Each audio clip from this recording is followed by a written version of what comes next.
Merci Lassana déjà d'être présent. C'est un plaisir de vous recevoir ici à Paris, même si on sait qu'on est un petit peu des citoyens du monde. Hein, quand on a eu l'occasion de grandir en France, mais aussi de naître de parents étrangers, je pense qu'on ne perd jamais ses attaches. Et c'est justement cette multiculture qui fait notre force, tant sur le terrain qu'en dehors du terrain, notamment là dans le domaine juridique, puisque j'interviens en qualité d'avocat mandataire sportif auprès des joueurs. Donc pour me présenter, bon, on dit qu'on se présente mieux soi-même, mais je ne suis pas toujours d'accord avec cela, mais on va essayer de le faire le mieux possible parce qu'on a tendance à sauter des étapes et parfois sélectionner les meilleures étapes, mais je vais essayer d'être le plus objectif possible. Donc moi j'ai commencé d'abord par une carrière de footballeur. J'ai joué une dizaine d'années au football. J'ai été sélectionné à plusieurs reprises avec l'équipe du Mali, notamment Espoir, avec laquelle on a eu l'occasion de se qualifier pour les Jeux Olympiques d'Athènes. Et il est vrai que durant cette période, j'ai eu beaucoup à réfléchir parce que j'ai eu à participer à des compétitions avec des joueurs qui ont fait carrière, d'autres qui n'ont pas fait carrière. Et c'est vrai qu'en sondant ces différentes personnes, on s'est rendu compte qu'il y avait des manques. Des manques qui devaient être comblés peut-être par un accompagnement, peut-être par une meilleure structuration auprès du joueur. Mais en tous les cas, ça m'a permis d'analyser le milieu tout en jouant au football. Donc ma carrière, je l'ai passée essentiellement en national. J'ai joué à Passy-sur-Eure, au Red Star. J'ai évolué, comme je l'ai dit, en équipe du Mali. J'ai eu l'occasion de fréquenter des footballeurs avec des mentalités exemplaires. J'ai joué avec Abdoulaye Diawara, le frère de Fousseni, Momo Sissoko, qui est passé par Liverpool, le Paris Saint-Germain, Siga Mari Diarra, qui est aujourd'hui au recrutement à Valenciennes, Romain Thomas, Gaël Angoula, qui est aujourd'hui arbitre. Donc ce sont des coéquipiers, mais aussi ce sont devenus des amis avec lesquels on a partagé certaines choses. Et l'objectif, bien sûr, c'était de préparer cette après-carrière. Pour moi, à travers ce parcours, je pense que l'objectif était aussi de montrer ce qu'un footballeur, ce qu'un sportif était capable de faire à côté. Aujourd'hui, on voit beaucoup d'entreprises qui recrutent justement des sportifs par la mentalité et l'état d'esprit qu'ils peuvent apporter à une entreprise. J'ai eu l'occasion, moi, de faire, on va dire, de manière cumulative, mes études de droit, mais également jouer au football. C'est-à-dire que quand je jouais au Red Star, j'étais déjà en master, j'étais en bac plus 4, je passais mon master droit des affaires et mon master 2 droit du sport. J'ai eu l'occasion ensuite d'exercer l'activité d'avocat. À la suite de ma blessure en 2011, je suis devenu avocat en 2012. 2012 où j'ai eu justement un parcours où j'ai décidé de me rendre aux États-Unis, notamment à New York, où j'ai été entraîneur, j'ai été éducateur pour des jeunes dans le Bronx pendant 3-4 mois où j'ai pu travailler, perfectionner l'anglais, être dans l'humain, dans la relation avec les personnes, avec des populations issues du Mexique, de Honduras, du Mali, de la Gambie. Donc toutes ces personnes, tous ces jeunes qui avaient besoin d'un soutien avec une association qui s'appelle South Bronx United, qui aujourd'hui fonctionne très très bien, qui a été d'ailleurs primée en Allemagne récemment. Et donc j'ai pu à ce moment-là aussi prendre ce qu'il y avait à prendre aussi aux États-Unis, c'est-à-dire cet objectif de ne pas se fixer de limites, de ne pas se fixer de limites et atteindre le meilleur niveau possible dans son domaine, quel que soit le domaine dans lequel on va intervenir, que ce soit du football, que ce soit du judo, que ce soit du sport, que ce soit du juridique.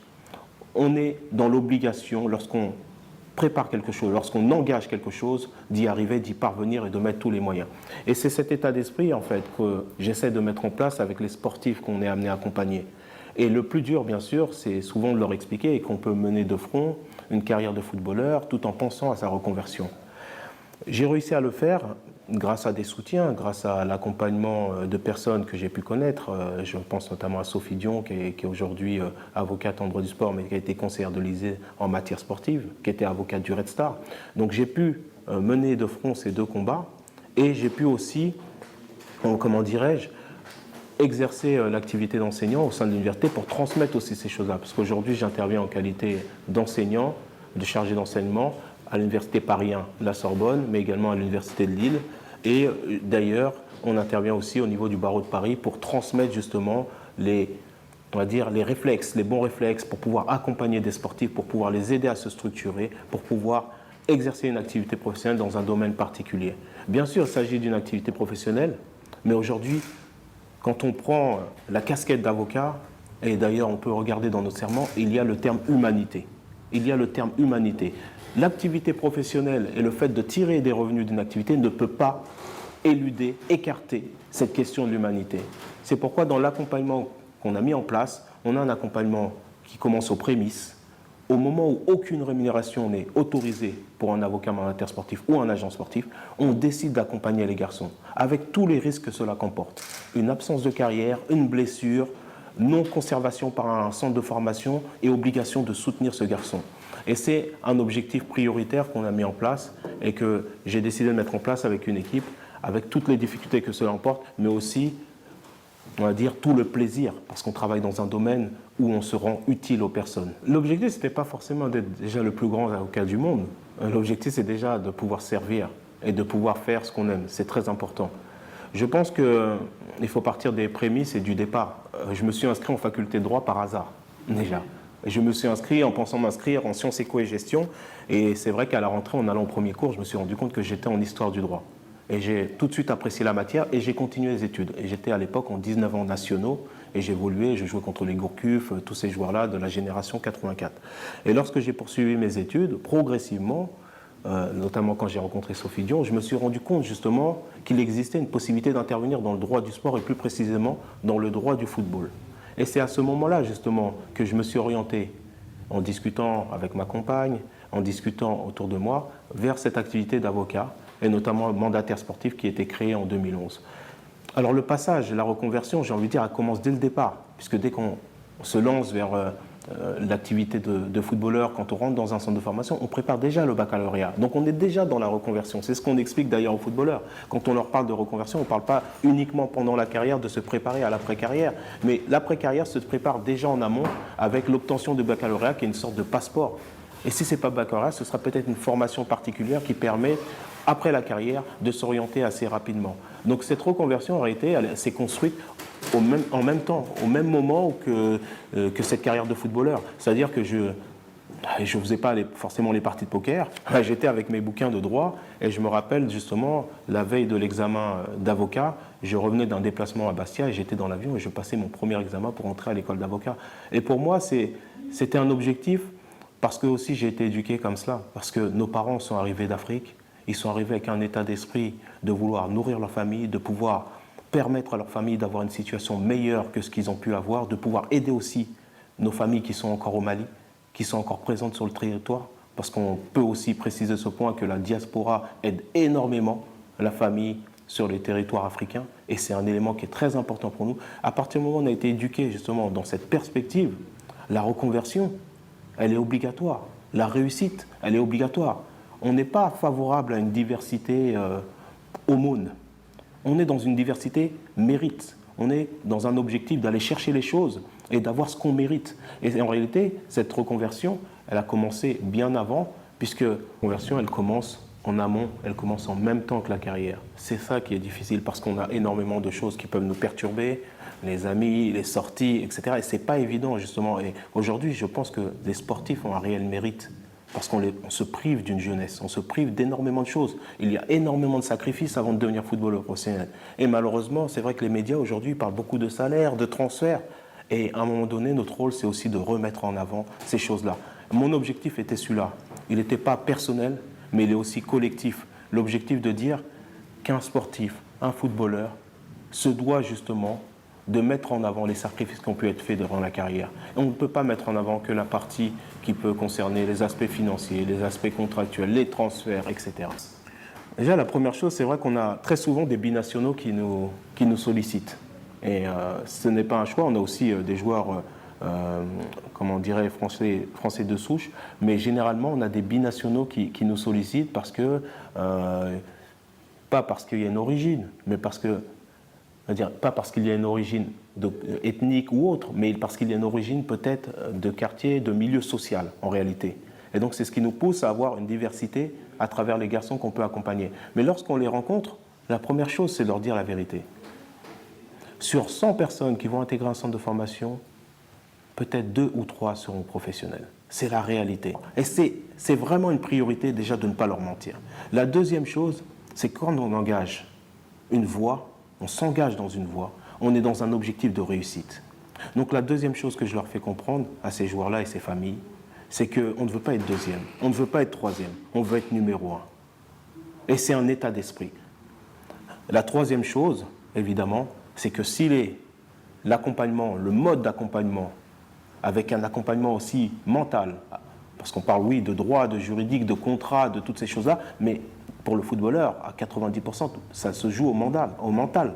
Et donc, énormément, on va appuyer ce sujet-là, de se rendre compte que si on n'est pas dans une logique d'accompagnement qui soit difficile, qui soit compliquée, pour pouvoir tirer le meilleur du sportif et d'un athlète de haut niveau, il ne faut pas qu'on se mette dans une collaboration. C'est les trois choses qui sont pour moi essentielles lorsqu'on accompagne une famille. Après, on est dans l'humanité, dans de l'échange, dans de la connexion, dans du conseil. Et c'est extrêmement important qu'on ait une collaboration entre la famille et les conseillers ou le conseil, dans la mesure où le discours doit être le même. La première chose, c'est si on a anticipé ce travail, à ce moment-là, on ne l'appelle plus tous les jours parce qu'il a 19 ans. Mais si depuis 2 ans ou 3 ans, on a structuré le sportif, il est conditionné pour réussir. Ces choses-là qu'il va rencontrer, ces difficultés qu'il va rencontrer à 19 ans, sont des difficultés qu'il pourra surmonter en étant soutenu, mais pas soutenu forcément au quotidien, parce qu'il aura été structuré. Plus on arrive tard, c'est comme une blessure, moins on est préparé. Et en réalité, cet accompagnement-là, il est essentiel. Après, on a 2 cas. Ou bien la situation est totalement compromise dans le club, et dans ce cas-là, on va le soutenir en indiquant qu'on travaille sur une solution alternative, mais que cela ne l'empêche pas de travailler. Parce que l'investissement et le travail est toujours fait pour lui. Et que même s'il est amené à changer de club, s'il n'a pas bien travaillé, s'il n'est pas dans l'état d'esprit, s'il ne s'est pas préparé physiquement, mentalement, dans le nouveau club où il arrivera, il ne sera pas au niveau. Et la deuxième solution, c'est que si on a une possibilité de poursuivre dans le club actuel, on lui fait comprendre à ce moment-là qu'un départ peut être considéré comme une fuite, peut être considéré comme une fuite et un échec. Et donc le problème rencontré dans ce club sera rencontré dans un autre club. Parce qu'un club reste un employeur. Un employeur reste dans l'intérêt unique de l'employeur, sauf si les intérêts sont communs. Et dans ce cas-là, bien sûr, les choses vont converger entre le sportif et le club. Mais généralement, ce qu'on va lui conseiller, c'est de se bagarrer. Parce qu'on a tendance, parfois, dans ce genre de situation de conflit, à se sentir, on va dire, maltraité, non respecté. C'est un peu les termes du milieu, je ne suis pas respecté, etc. Et donc, nous, on a ce rôle-là, justement, d'apporter un peu plus de sérénité, de travail. Mais lorsque la situation est totalement compromise, on a en général anticipé, justement, des possibilités alternatives, et notamment la possibilité de changer de club. Pour moi, un sportif reste un sportif. Tout dépend de l'éducation. Tout dépend de l'éducation et j'ai envie de dire, on va avoir des sportifs qui vont être plutôt sur l'immédiat et des sportifs qui vont être sur long terme. Je prends l'exemple, la comparaison d'un jeune qui va sortir bachelier. Certains vont s'orienter vers des études courtes, d'autres vont s'orienter vers des études longues. Certains vers des études courtes parce qu'ils ont besoin de travailler rapidement pour soutenir la famille, et d'autres vers des études longues parce qu'ils pensent que déjà ils ont le temps, ils n'ont pas besoin forcément de soutenir la famille, ou la famille est prête à faire des sacrifices pour leur permettre de construire leur projet. On a exactement la même chose en ce qui concerne les sportifs. Parfois, il peut arriver dans nos communautés qu'on ait l'immédiateté. On est l'immédiateté, c'est-à-dire qu'on va aller très vite. On peut arriver dans une situation où le financier peut prendre le dessus, ce qui peut se comprendre, eu égard à la situation de la famille, eu égard à la situation personnelle du joueur. Mais en réalité, sur le long terme, on se rend compte que c'est une erreur. Je fais le parallèle toujours avec les études, on se rend compte que c'est une erreur. Puisque à ce moment-là, vous aurez peut-être eu l'impression de faire un grand pas, mais vous n'en aurez fait qu'un. Quand, avec de la patience, vous aurez fait plusieurs grands pas à fur et à mesure. Et ces grands pas vont rattraper justement le grand pas qui a été effectué par la personne qui aurait été dans l'immédiateté. Et c'est ça le problème. Parfois, on a une obligation de résultat et d'immédiateté tout de suite. Ce qui peut se comprendre encore une fois. Mais on a besoin aussi, nous, d'accompagner de manière efficace les personnes, les sportifs, les familles qui peuvent arriver du continent, qui peuvent aussi être binationaux sur le territoire. Et notre rôle, il ne se limite pas à être la personne qui a fait un deal, qui a fait un transfert. On a une responsabilité par ça. On a une responsabilité de transmettre une éducation. Parce que quand un garçon rentre dans un centre à 17 ans, 18 ans, moi je repense à 17 ans ou 18 ans, est-ce que je connaissais quelque chose? Je pense que je ne connaissais pas grand-chose. Et ça, c'est important. Et ça, ce sont nos parents qui nous éduquent dans cette voie-là. Et ça, c'est les principes qui nous ont guidés, puisqu'on a toujours été justement dans la recherche du conseil de l'ancien. Ça fait partie aussi de nos communautés. Quelle est la différence entre un agent de joueur et un mandataire sportif? Il y a plusieurs différences. La première, c'est que l'agent sportif a un rôle de recherche de club. Généralement, son rôle va être de rechercher un club pour un sportif. Il ne va pas forcément faire le juridique. C'est-à-dire que son rôle n'est pas forcément de relire le contrat, de rédiger le contrat, et en même temps de conseiller de manière juridique sur les impôts, sur la partie fiscale, sur l'assurance, le sportif. Même si certains ont tendance à se faire former un peu plus dans ce domaine et que la formation, l'obtention de la licence les oblige. Je vous rappelle que vous êtes enseignant à l'école des agents. J'interviens également, oui, sur la formation des agents. Et d'ailleurs, on voit aujourd'hui qu'ils sont, justement, pour certains, en train de se structurer de manière très intelligente et très efficace. L'avocat mandataire sportif, il y a le terme avocat. C'est-à-dire qu'on a une déontologie à respecter, on a un serment qu'on a effectué devant la cour, on a une obligation de travailler uniquement pour notre client, donc on n'est pas intermédiaire comme l'agent. Notre rôle n'est pas simplement de chercher un club. Ce sera seulement accessoire, ce sera la petite partie du travail.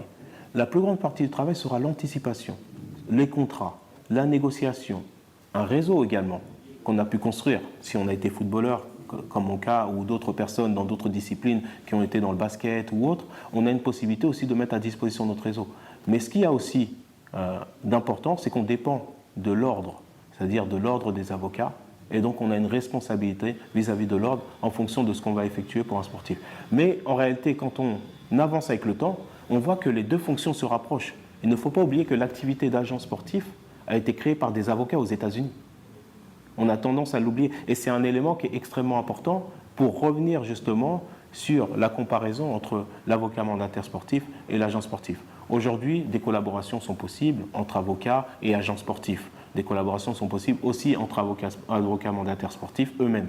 Mais on n'a pas d'opposition, on a simplement un rôle qui est plus large pour la partie exactement de complémentarité, un rôle qui est plus large sur la partie juridique pour l'avocat et un rôle qui est plus large sur la partie intermédiation et recherche de club. Le fils de George Weah, international américain, qui joue à Lille aujourd'hui, vous êtes son mandataire sportif. Représenter la famille d'un président de la République, pour un jeune qui a commencé à passer sur heure, qui a joué avec les sélections du Mali, est-ce que ce n'est pas l'aboutissement? Est-ce que ce n'est pas la consécration? En étant proche de la famille, soit de Claire Weah, de George Weah, on se rend compte déjà ce que c'est l'humilité.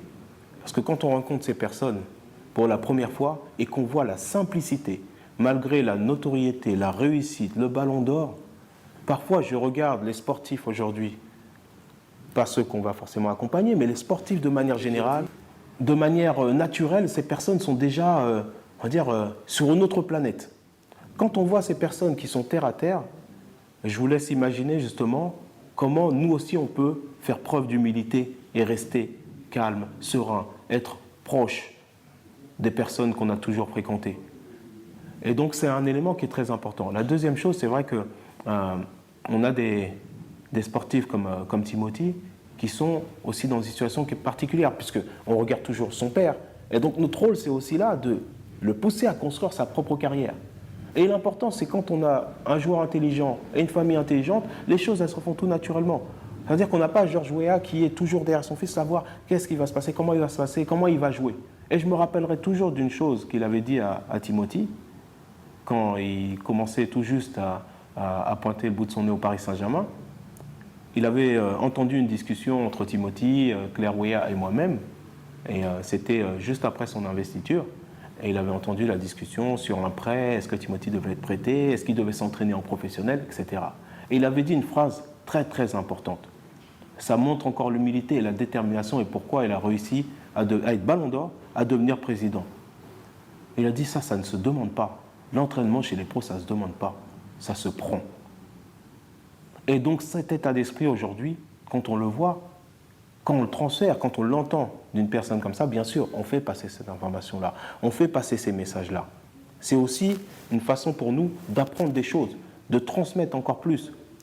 Et qui de mieux que le ballon d'or, le seul et unique ballon d'or africain pour transmettre ces messages. Et c'est des éléments qui sont importants. Ce n'est pas forcément aujourd'hui une consécration parce qu'on aspire à ne pas avoir de limites.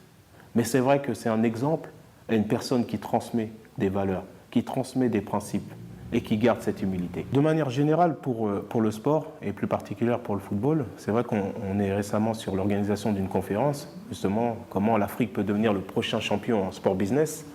Il y a tellement à dire. Il y a tellement à dire parce qu'on se rend compte d'un vivier énorme, de compétences énormes. Et je ne parle pas seulement sportives, parce que moi, j'ai l'occasion de travailler avec des prestataires qui sont en Afrique. Simplement, la personne qui va faire les montages vidéo pour les sportifs qu'on accompagne est basée au Sénégal. C'est un prestataire basé au Sénégal. C'est pour vous dire le niveau de compétences et les qualités qui sont présentes sur le continent et qui sont sous-exploitées. Je pense que la première chose que l'Afrique doit comprendre, en toute modestie, c'est qu'on peut trouver les compétences chez nous. C'est ce qu'a fait par exemple l'Europe, c'est ce qu'a fait les États-Unis. Quand on parle acheter français, en Afrique, il y a des compétences, parfois sous-estimées, sportives, mais aussi dans tout ce qui est environnement sportif. Je peux parler du juridique, du marketing, de l'analyse de match, du coaching. Et donc, naturellement, si l'Afrique veut aussi avancer, plus particulièrement dans le football, on doit pouvoir justement faire confiance à des sélectionneurs du pays. On doit pouvoir leur permettre de progresser, d'apprendre. Et on apprend avec la compétition. On apprend en participant à la Coupe d'Afrique des Nations. On apprend en participant aux éliminatoires de la Coupe du Monde et en participant à la Coupe du Monde. C'est comme ça qu'on va avancer. Et ce qui me choque aussi parfois, c'est justement d'avoir sur le terrain des sportifs qui vont être issus de milieux sociaux particuliers. Mais par contre, plus on va monter, on ne verra plus justement de personnes issues de ces milieux sociaux. Et notre rôle, c'est aussi celui-là, c'est de permettre justement cet ascenseur. Et encore une fois, je l'ai dit tout à l'heure, pas sur de l'aumône, mais sur du mérite. Et aujourd'hui, on a tendance à penser que le mérite n'est pas forcément pris en compte. Donc on doit tenir compte de cet aspect-là et on doit prendre le sport et le football comme un vecteur, une possibilité de développement social et économique du continent. Mais ça doit être pris par toutes les composantes, les fédérations, les gouvernements. Il doit y avoir une véritable politique qui va permettre justement de générer de l'emploi, générer du soutien, générer aussi des questions de protection sociale et de santé, puisque quand on est sportif, on sait évidemment que c'est un premier médicament. Et donc, à mon avis, justement, on a un objectif et une priorité en ce sens-là si on veut permettre le développement du continent à travers le sport. Maître Sambagui, que pensez-vous de l'arrivée d'un site panafricain comme le nôtre, panafricanfootball.com, dans l'arène du football international? Je pense que c'est déjà une bonne transition parce que je viens de finir justement sur cet aspect de pouvoir faire appel aux compétences du continent africain. Lorsqu'on a été sollicité, on a échangé tous les deux sur ce site, justement, panafricanfootball.com, je me suis posé la question, pourquoi ce n'est pas arrivé avant? C'était peut-être ma déception, mais la satisfaction, c'est de dire c'est arrivé. Et c'est extrêmement important de comprendre qu'on a justement des membres du continent qui se sont conciliés, qui se sont organisés pour pouvoir offrir une information, pour pouvoir offrir une autre vision du footballeur africain, du football africain, mais sous toutes ses composantes, sur sa présence sur le continent, sur la présence à l'étranger. On se doit de faire ça. Parce que j'avais toujours échangé avec certains confrères des avocats, et on m'a toujours dit, le savoir-faire c'est bien, mais le faire savoir aussi c'est important. Et je pense que ce site en tout cas, que vous avez mis en place, est une réelle satisfaction. On va apporter justement toute la lumière, là où on a des interrogations, on va apporter des précisions, on va pouvoir donner des informations et non pas des manipulation d'informations, et c'est extrêmement important, et je pense qu'il faut féliciter justement toute l'équipe qui a décidé de mettre ce projet en place, parce que c'est pour moi une réelle avancée, et je pense qu'il y a vraiment de beaux jours devant ce site que vous avez mis en place récemment.